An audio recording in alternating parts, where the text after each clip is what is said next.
Gold trusted gold buyers మీరు తాకట్టు పెట్టిన బంగారాన్ని విడిపించి ఈ రోజు ఉన్న మార్కెట్ ధరకు కొనబడను.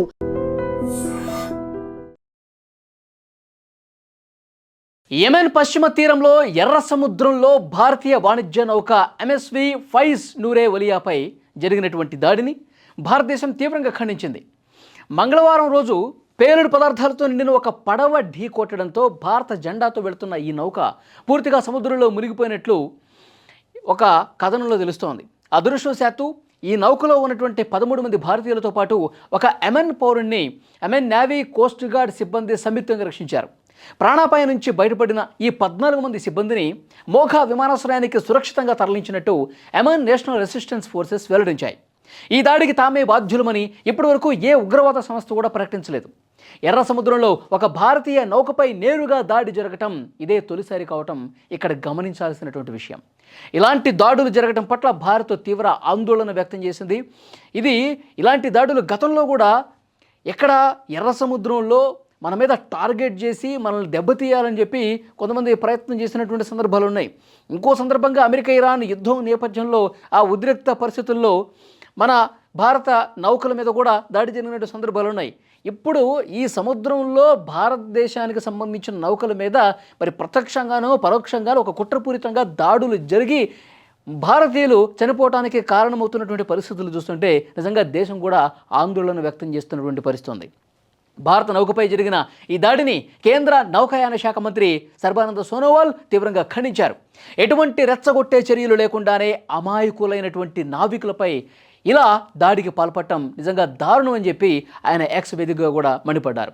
భారతీయ పౌరుల భద్రతే ప్రభుత్వ ప్రథమ ప్రాధాన్యమని స్పష్టం చేశారు.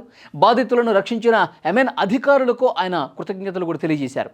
ఈ ప్రాంతంలో ఉన్నటువంటి భారతీయ నావికుల భద్రతను పర్యవేక్షించాలని డైరెక్టర్ జనరల్ మ్యారిటైమ్ అడ్మినిస్ట్రేషన్ను ఆదేశించినట్టుగా కూడా మంత్రి వెల్లడించినటువంటి పరిస్థితి ఉంది.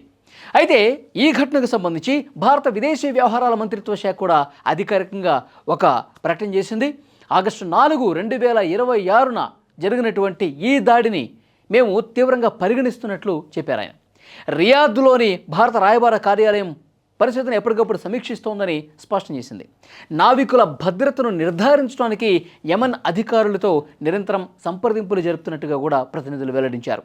ఈ రెస్క్యూ ఆపరేషన్లో సహాయం చేసిన యెమెన్ కోస్ట్ గార్డుకు ప్రత్యేకంగా ధన్యవాదాలు తెలియజేశారు. కానీ దీన్ని కొంత సీరియస్గా పరిగణించాల్సినటువంటి అవసరం కనిపిస్తుంది. ఎందుకంటే ఎర్ర సముద్రంలో భారతదేశానికి సంబంధించిన నౌక మీద ఒక కుట్రపూరితంగా దాడి జరిగినట్టుగా చాలా క్లియర్గా అర్థమవుతుంది.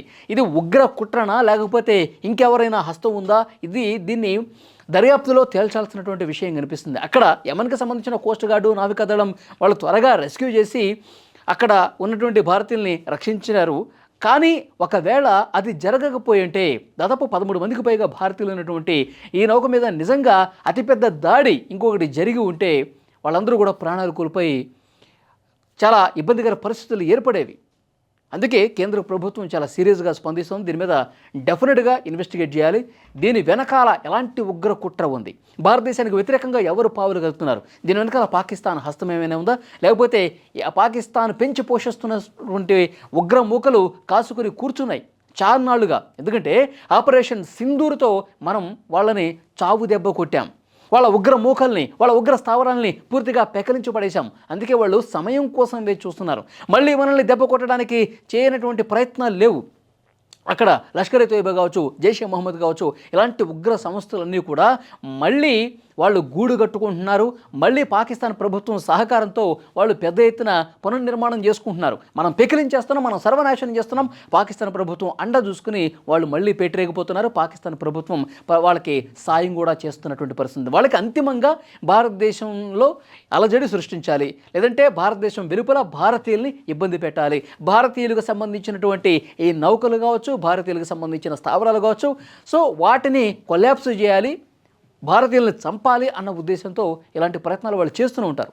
సో కాబట్టి ఇంకా ఏ ఉగ్రవాద సంస్థ కూడా ఇది మా పని అని చెప్పకపోయినప్పటికీ దీని వెనకాల ఉన్నటువంటి కుట్రను అతి త్వరలోనే ఛేదించాల్సినటువంటి అవసరం ఉంది. కేంద్ర ప్రభుత్వం దీని మీద సీరియస్గా యాక్షన్ ప్లాన్ కూడా మొదలుపెట్టినటువంటి పరిస్థితి ఉంది.